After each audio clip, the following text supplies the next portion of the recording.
नमस्कार भक्तों, स्वागत है आपके अपने YouTube चैनल भक्ति विद नारायण पर। आज हम एक बहुत ही महत्वपूर्ण विषय पर चर्चा करेंगे। हम यह जानेंगे कि क्यों हमें जीवन के अंतिम क्षणों में भगवान का नाम अवश्य लेना चाहिए। इस विषय को समझाने के लिए हम आपको श्रीमद् भागवत में वर्णित अजामिल की कथा सुनाएंगे, जो हमें इस बात का गहरा संदेश देती है कि भगवान का नाम किस तरह जीवन और मृत्यु दोनों में हमें मुक्ति दिला सकता है। यह कथा विशेष रूप से भगवान के नाम की महिमा और धर्म तथा अधर्म के बीच के अंतर को स्पष्ट करती है, जो गीता के विभिन्न अध्यायों में विस्तार से समझाया गया है। इसके साथ ही भगवान के प्रति अनन्य भक्ति और आत्मसमर्पण का महत्व, जो गीता का केंद्रीय विषय है, अजामिल की कथा के साथ जोड़ा जा सकता है। अजामिल एक समय में अत्यंत धार्मिक और सदाचारी ब्राह्मण था। उसका पालन पोषण एक धार्मिक परिवार में हुआ था और उसने वेदों का अध्ययन किया था। वो अपने माता पिता और परिवार की सेवा करता था और अपने कर्तव्यों का पालन करता था। इस प्रकार श्रीमद् भागवत गीता के अध्याय 3 में श्री कृष्ण कहते हैं, कर्तव्य कर्म करना मनुष्य का धर्म है और जो अपने धर्म का पालन करता है वो मोक्ष प्राप्त करता है। अजामिल का प्रारंभिक जीवन इसी सिद्धांत का अनुसरण करता है, जहां वो अपने कर्तव्यों का पालन करते हुए धर्म के मार्ग पर था। उसकी भक्ति, सेवा और निष्ठा उसे एक आदर्श ब्राह्मण बनाती है। एक दिन वन से फल फूल समेदा व कुश लाते समय अजामिल ने एक कामी व निर्लज्ज भ्रष्ट शूद्र को शराब पीकर एक वेश्या के साथ विहार करते हुए देखा। वेश्या भी शराब पीकर अर्धनग्न अवस्था में मतवाली हो रही थी। अजामिल उन्हें इस अवस्था में देखकर उसकी बुद्धि को विकारों में डाल देता है और वो वासना में फंस जाता है। वो अपने धर्म और कर्तव्य को भूलकर वेश्या के साथ रहने लगता है और पापपूर्ण जीवन जीने लगता है। गीता के अध्याय 2 में श्री कृष्ण ने कहा है, ध्यान करते करते व्यक्ति विषयों में आसक्ति उत्पन्न कर लेता है। आसक्ति से वासना उत्पन्न होती है और वासना से क्रोध उत्पन्न होता है। अजामिल का जीवन इसी श्लोक का उदाहरण बनता है। वासना में लिप्त होने के कारण वो धर्म और अपने कर्तव्यों से विमुख हो जाता है। वासनाओं की पूर्ति में वो चोरी, धोखा और अन्य पाप करने लगता है।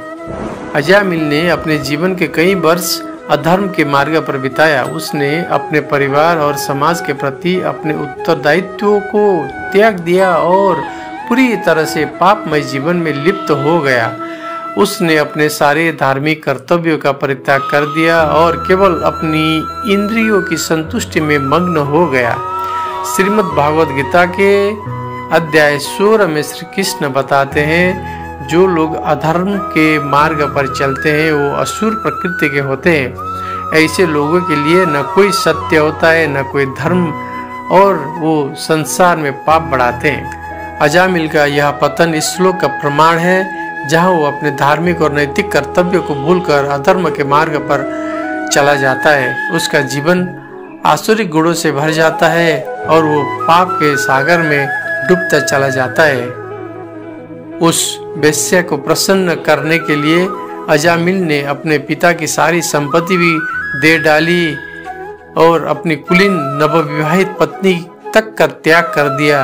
इस प्रकार उसकी आयु का एक बहुत बड़ा भाग 88 वर्ष बीत गए और वो वेश्या के 10 पुत्रों का लालन पालन करता रहा। अजामिल ने अपने सबसे छोटे पुत्र का नाम नारायण रखा था।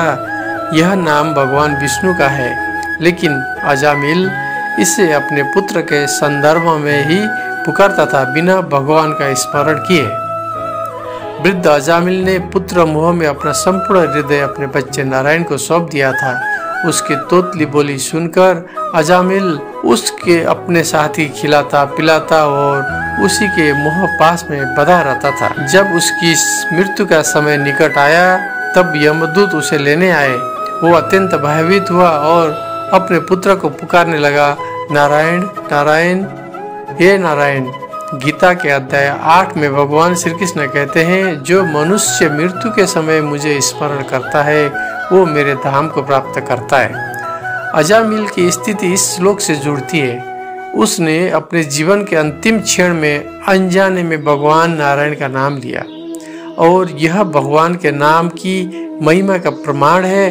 भले ही उसने भगवान का नाम अपने पुत्र के संदर्भ में लिया हो, लेकिन भगवान का नाम इतना शक्तिशाली होता है कि वो पापों का नाश कर देता है। जैसे ही अजामिल ने नारायण का नाम पुकारा, भगवान विष्णु के दूत वहां आ गए और यमदूत को रोक दिया। यमदूतों ने कहा कि अजामिल ने अपने जीवन में पाप किए हैं, इसीलिए उसे यमलोक ले जाना चाहिए। लेकिन विष्णु दूतों ने तर्क दिया कि अजामिल ने भगवान का नाम लिया है और भगवान के नाम का स्मरण करने मात्र से उसके पाप नष्ट हो गए हैं। भगवत गीता के अध्याय 9 में श्री कृष्ण कहते हैं, यदि कोई अत्यंत पापी व्यक्ति भी मेरा अनन्य भक्त बन जाता है और मुझ में शरण लेता है, तो वो भी शीघ्र ही धर्मात्मा हो जाता है और अंततः शांति प्राप्त करता है। विष्णु दूतों की यह बात इसी श्लोक को सिद्ध करती है कि भगवान का नाम और उनकी शरण में जाने से पापों का क्षय हो जाता है। चाहे व्यक्ति कितना भी पापी क्यों न हो, अजामिल ने भगवान का नाम लिया और इस कारण उसके सारे पाप क्षमा हो गए। विष्णु दूतों के तर्क के बाद यमदूत वापस चले गए और अजामिल को जीवन दान मिला। इस घटना के बाद अजामिल ने अपना जीवन पूरी तरह से भगवान की भक्ति में समर्पित कर दिया। उसने अपने सारे पापों से तौबा की और भगवान नारायण की अनन्य भक्ति की। अंततः भगवान की कृपा से उसे मोक्ष प्राप्त हुआ। गीता के अध्याय 18 में श्री कृष्ण कहते हैं, जो मेरी शरण में आता है और मेरे प्रति अनन्य भक्ति करता है, उसे मैं सारे पापों से मुक्त कर देता हूँ और उसे मोक्ष दान करता हूँ। अजामिल की कथा इसी श्लोक का प्रत्यक्ष प्रमाण है। भगवान नारायण की कृपा और उनके नाम की महिमा के कारण अजामिल का उद्धार हुआ और उसे मोक्ष प्राप्त हुआ। अजामिल की कहानी श्रीमद् भागवत पुराण की एक महत्वपूर्ण कथा है, जो भगवान के नाम की महिमा और भक्ति की शक्ति को स्पष्ट करती है। इससे श्रीमद् भागवत के सिद्धांतों के साथ जोड़कर हम यह समझ सकते हैं कि कैसे एक पापी व्यक्ति भी भगवान की शरण में आकर मोक्ष प्राप्त कर सकता है। गीता के अनुसार भगवान के प्रति अनन्य भक्ति और उनके नाम का स्मरण ही मोक्ष का मार्ग है, चाहे जीवन में कितनी भी विपत्तियां और पाप क्यों न हो। यह कथा हमें यह सिखाती है कि भगवान के नाम में अनंत शक्ति है और जो व्यक्ति भगवान की शरण में आते हैं वो पापों से मुक्त होकर मोक्ष प्राप्त करता है। अजामिल का जीवन इसी का प्रतीक है, जहां उसने अपने पापमय जीवन के बावजूद भगवान की कृपा से मोक्ष प्राप्त किया।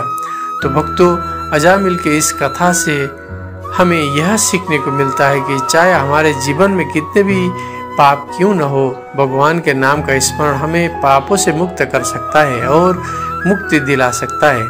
मृत्यु के समय भगवान का नाम लेने से व्यक्ति अपने सभी कर्मों से मुक्त होकर भगवान की शरण में चला जाता है। इसीलिए हमें हमेशा भगवान के नाम का स्मरण करना चाहिए, ताकि जीवन के अंतिम क्षणों में भी हम भगवान की कृपा प्राप्त कर सकें। अगर आपको ये वीडियो पसंद आया हो तो इसे लाइक करें, शेयर करें और हमारे चैनल भक्ति विद नारायण को सब्सक्राइब करें। जय श्री हरि।